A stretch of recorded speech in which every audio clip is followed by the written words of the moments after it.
Part 1. The Forerunners. And the Scream. Against the System. The birth of existential philosophy was not a coincidence, but a reaction against the suffocation of dogmatic systems. In the 19th century, humanity admired the grand rational palaces of Hegel, where every event and human vibration was arranged into absolute logical order. However, in that perfection the individual felt forgotten, becoming a soulless gear in the spirit. Existentialism rose as a scream demanding the individual's right to exist, starting with two brilliant but pained minds, Soren Kierkegaard and Friedrich Nietzsche. They did not seek universal laws but answers for how an individual lives within a world of paradoxes and divine silence.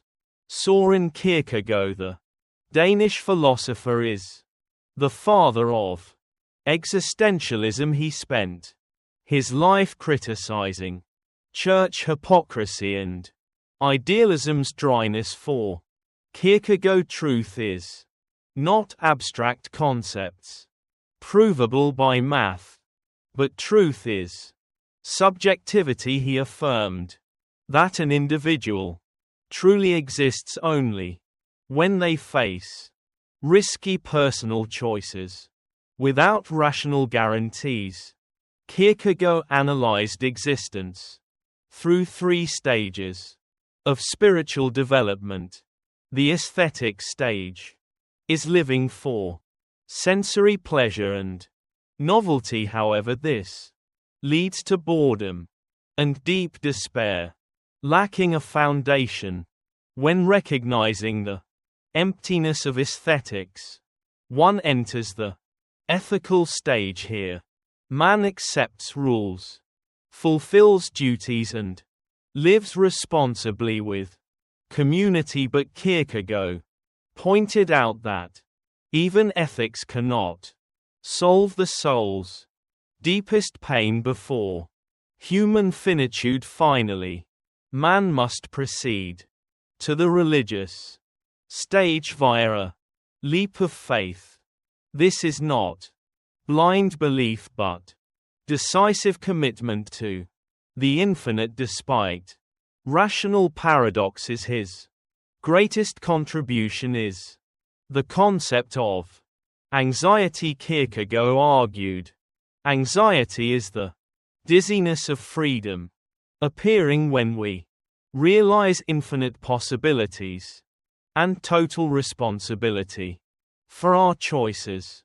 Following that critique, but at another extreme, was Friedrich Nietzsche, the German philosopher with sharp and destructive thinking.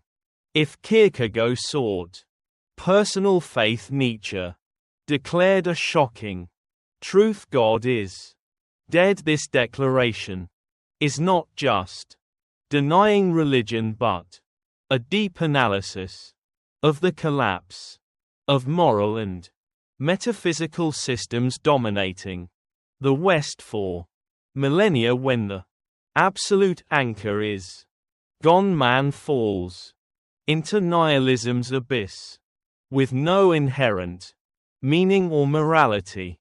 For Nietzsche, this is a disaster, but a great opportunity for the revaluation of values.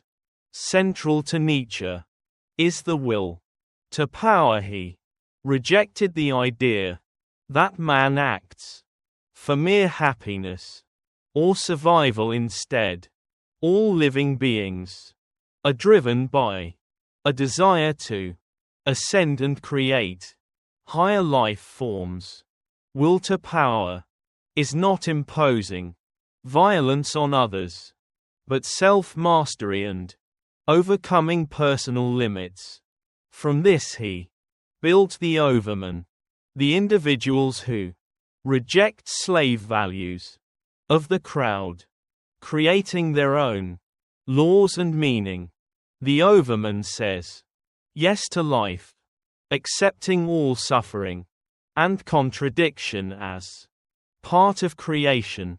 To test the courage of will, Nietzsche proposed the eternal recurrence test.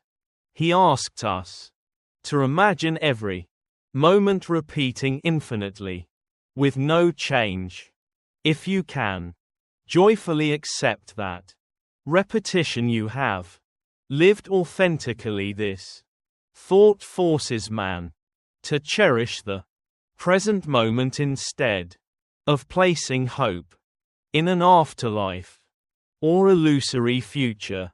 Nietzsche liberated the individual from guilt and weakness, driving them to become autonomous architects of their own destiny.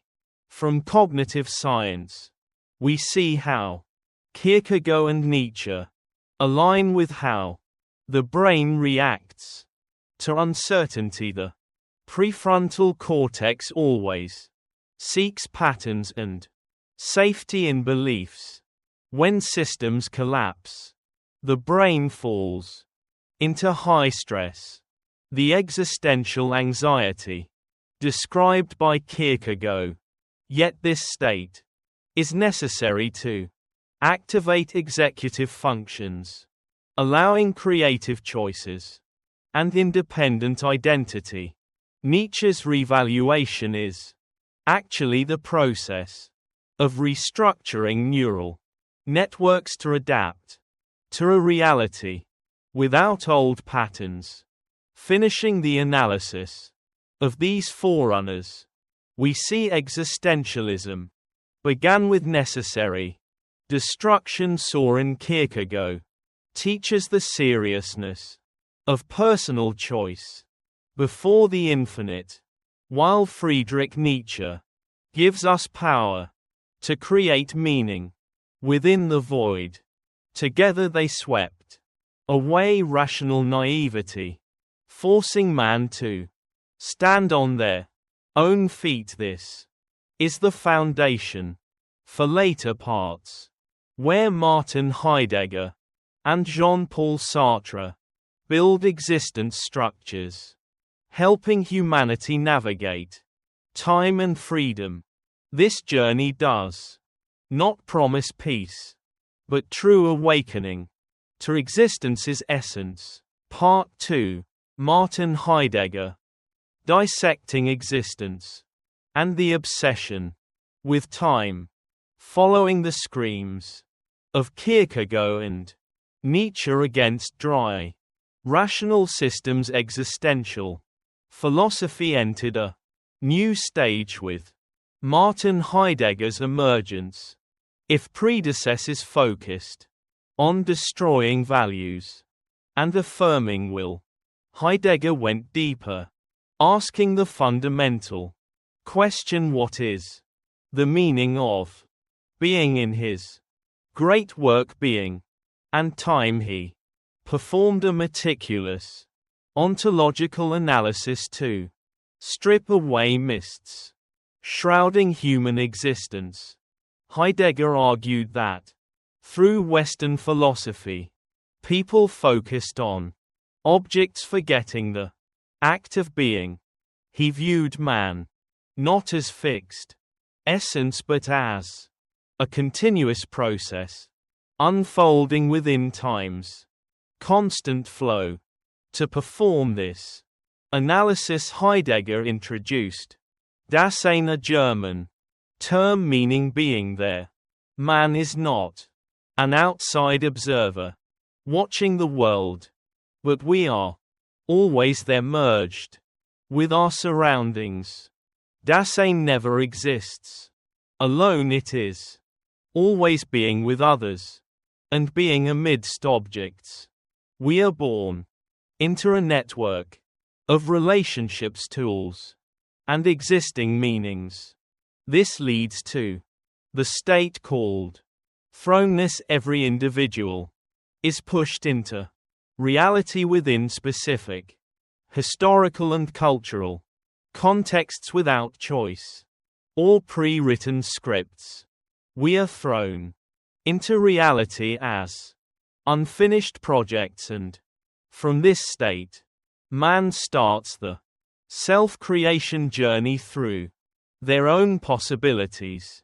The Dasein analysis leads to a vital boundary in Heidegger's thought: the difference between authentic and inauthentic existence.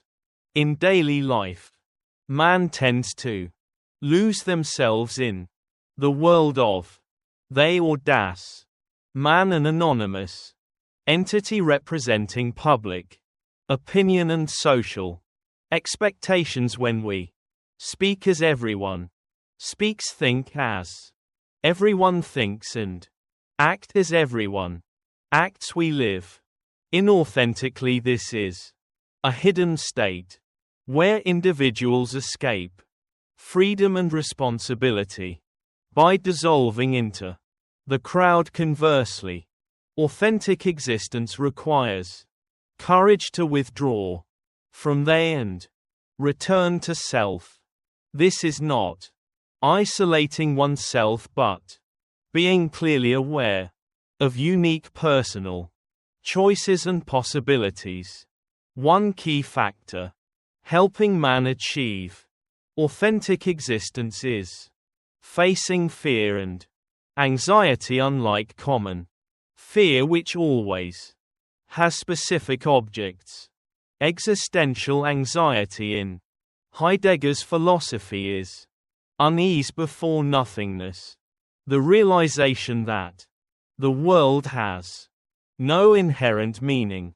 In the moment of anxiety, everything becomes alien, and man is forced to look at their absolute solitude.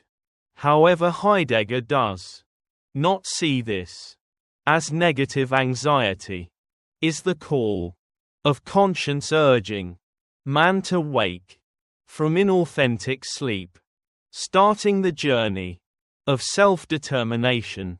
The highest and most haunting point in Heidegger's thought is being towards death. He affirmed that death is not an event occurring at the life's end.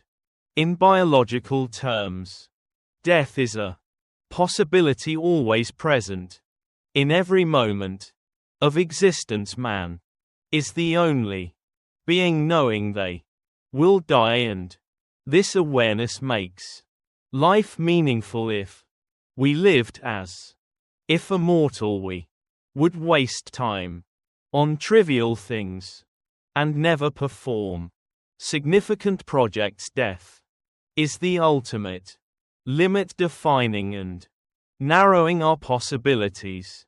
When one accepts death as the most private and irreplaceable possibility, they stop living by public opinion and start living fully, responsibly with each present moment.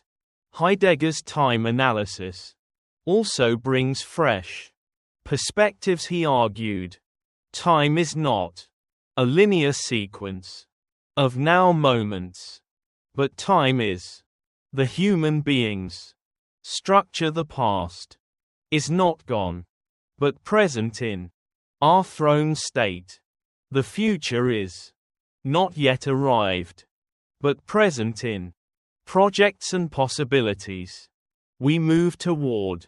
And the present is the moment we act to connect past and future. Understanding this temporal structure helps man escape passivity, realizing that every action today carries history's weight and future's aspiration.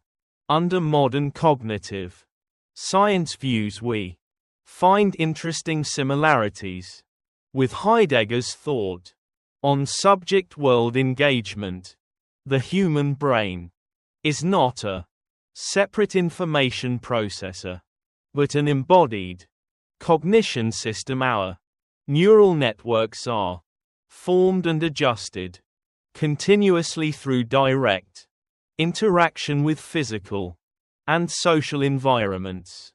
The Dasein state is actually a philosophical description for constant sensory and thought motion creating meaningful living space. Awareness of finitude and time is also processed as a biological mechanism to prioritize vital goals, helping individuals optimize mental energy for actions bringing highest existence value. Finishing the dissection of Heidegger's existence, we realize personal identity is not something found but something constantly constructed within time's flow. Courage to live authentically starts from accepting the truth that we are thrown into this world without guarantees, and we will face our end completely alone. However, within this solitude and finitude, man finds true freedom and meaning. Heidegger's thoughts paved the way for later developments by Jean-Paul Sartre, who would push individual freedom to absolute levels, turning human life into a sentence of freedom. In the next stages of this journey, Part 3, Jean-Paul Sartre, existence precedes essence, and the sentence of absolute freedom. After Martin Heidegger built the foundation of existence within time's flow, Jean-Paul Sartre brought existentialism into the streets, shaping Western society. After World War II, within a shattered world, Sartre issued a challenging declaration that existence precedes essence. This is not just philosophy but a revolution in human self-positioning. He argued for man-made objects like a paper knife, the essence existed before the object, but for man we appear first existing as a blank page, only later defining who we are through our actions. Existence precedes essence means no destiny, no divine blueprint, and no fixed human nature defines our being. Man is completely empty at first, and that void creates space for freedom. Sartre affirmed man is nothing other than what he makes of himself. This brings power, yet heavy weight. Without pre-written scripts, we must write our own life. Every choice and action draws our personal identity. This freedom is not a pleasant gift, but a sentence. Man is condemned to be free, condemned because he did not create himself, yet thrown into the world, carrying total responsibility for every act. The anguish of choice is an inevitable psychological state. Realizing freedom's weight, Sartre explained, when an individual chooses, he chooses for all humanity. Choosing marriage or ideals indirectly affirms values for everyone. This universal responsibility creates deep existential anxiety. Yet Sartre encourages embracing this pain as proof of authentic existence. Absolute freedom means we cannot blame circumstances, past or God, for our failures. To show how man avoids freedom, Sartre introduced bad faith or ingaitin. This is self-deception, believing one has no choices but just follows roles. Sartre used the waiter example, moving too fast, acting too mechanically, as if born to be a machine. The waiter performs bad faith, trying to become an object to escape the burden of deciding his being.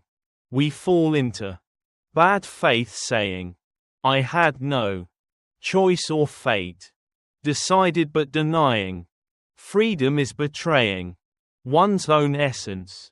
The human relationship is analyzed through conflicting freedoms. In his play No Exit, he said, hell is other people often misunderstood. This describes a philosophical situation. Being under another's gaze turns us into objects in their world. They impose labels and definitions, taking our subjectivity. Other people's presence challenges self-definition, yet through this conflict we realize boundaries of personal freedom and the need for recognition among free beings. From modern psychology and cognitive views, Sartre's responsibility aligns with internal locus of control. Studies show individuals believing in self-control have higher resilience. Bad faith describes brain defense mechanisms to reduce decision stress when embracing freedoms. Weight, as Sartre suggests, the brain shifts to executive states, activating planning and problem-solving areas, creating a solid personal identity. Furthermore, Sartre's philosophy demands social engagement. He believed philosophy must connect with struggle. Man is not just free in thought, but must act socially against oppression. An individual is truly free only when fighting for others' liberty. Sartre's legacy inspired generations of activists and youth, reminding them that even in harshness, a gap of choice remains within the soul. Ending with Sartre, we realize existence is not static, but an endless project. We are condemned to be free, yet this sentence is man's greatest glory. We have no essence, but power to create it daily. This freedom brings anxiety, but it is the price of authentic being. These thoughts prepare us for the final part, where Albert Camus shows how to find happiness and rebellion within absurdity's center, turning fate's rock into human victory. Part 4. Albert Camus.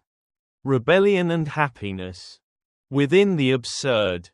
If Jean-Paul Sartre brought us to freedom's terrifying weight, Albert Camus leads humanity to face a deeper aspect.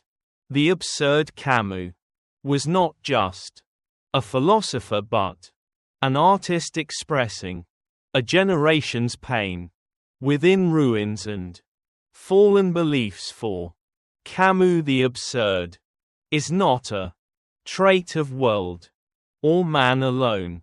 It results from a tragic clash between man's search for meaning and the universe's cruel, silent chaos. We shout for reasons, but hear only our own echoes in infinite void.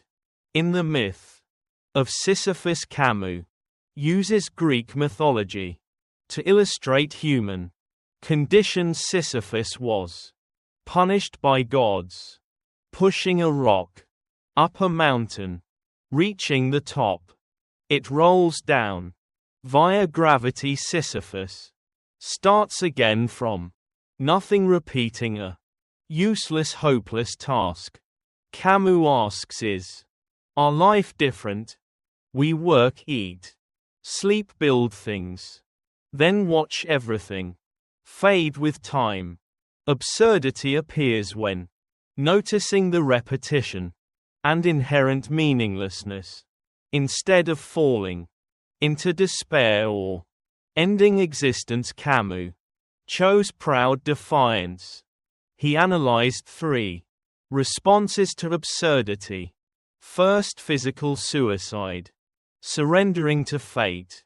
Second, philosophical suicide, blind religious faith, deceiving oneself with given meaning. Camus rejected both paths, choosing the third, rebellion. Rebellion is not fixing absurdity, but accepting it with challenging attitude.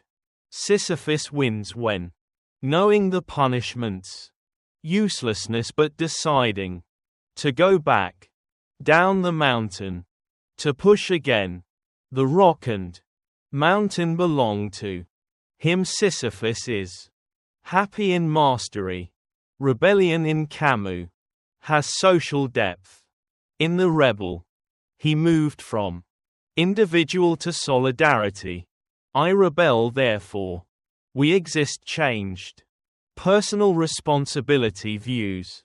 Rebellion is not blind violence but refusing evil and suffering imposed on humans, standing against the absurd. Death or cruelty means we are not alone. Rebellion binds free individuals together, protecting human dignity.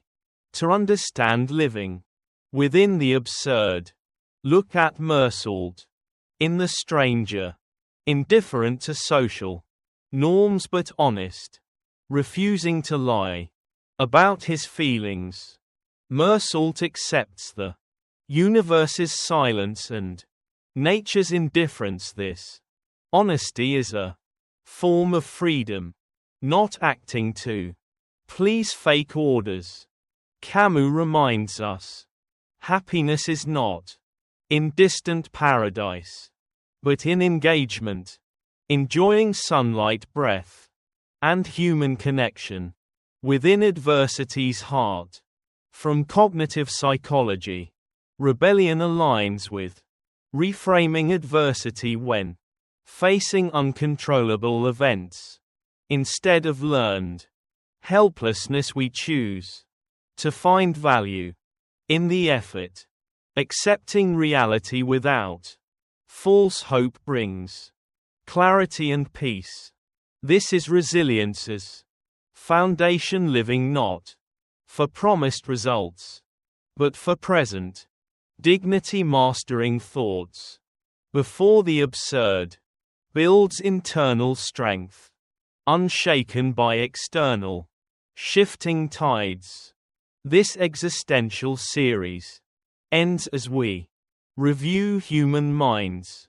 4-part journey. Kierkegaard's lonely cry for faith, Nietzsche's will to overcome Heidegger's existence dissection, and Sartre's freedom sentence. Finally, Camus' rebellious happiness created a complete picture of man's search for place within infinity.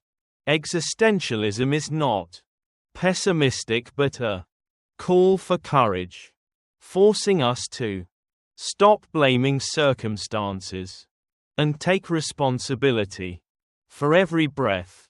Existence is a challenging gift being thrown into life without a map, makes us explorers. Every day waking at 4 a.m., facing life's pressure. Remember, Sisyphus's rock is your opportunity to affirm freedom. Rebel against boredom with constant creativity. Rebel against fear with fierce courage. Rebel against solitude with deep empathy. Existential light remains A guide to live authentically and meaningfully despite how silent or absurd the world remains.